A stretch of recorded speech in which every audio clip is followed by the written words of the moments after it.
Құрметті жамбылдықтар, ерлестерім, мынау әлемді дүрліктірген коронавирус дертінен аман қаламыз десек, бұл індеттің таралуына жол бермейміз десек, бәріміз үйде отырайық.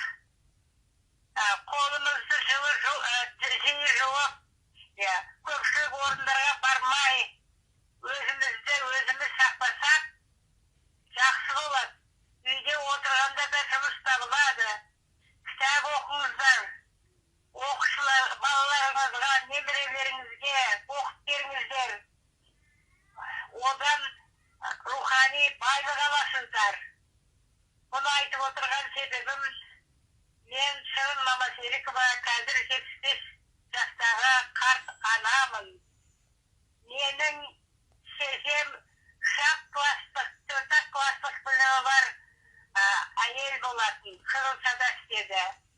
Әжем А деген әріпті білмейтін, 1895 жылы туылған қарт кісі болатын. Сол бізді, ініміз екеумізді тәрбиеледі. Менің қазір Жастар Одағының мүшесі болуым, құрмет орденін алуым, Қазақстан Республикасы білім берушінің үздігі болуым, Меркі ауданының құрметті азаматы болуым, осының барлығы кітаптың арқасы. Өйткені үйде маған ақыл айтатын аға болған жоқ, әкем болған жоқ, ата болған жоқ. Бірақ кітап оқыдым. Шешем кітап оқы дейтін. Оқы және оқы деп үйретті ғой бізді бұрынғылар. Міне сондықтан осы дәрежеге жетуім кітаптың арқасы. Үйде отырғанда кітап оқыңыздар, балаларды оқытыңыздар. Енді айтайын дегенім, өліммен аяқтайын, ақымын ғой енді.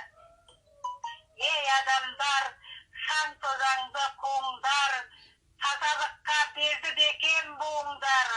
Құлақ асып, елбасының сөзіне үйден шықпай, қолды жиі жуыңдар. Сабырлыға құт есігін ашады, сақтанғанның ісі алға басады.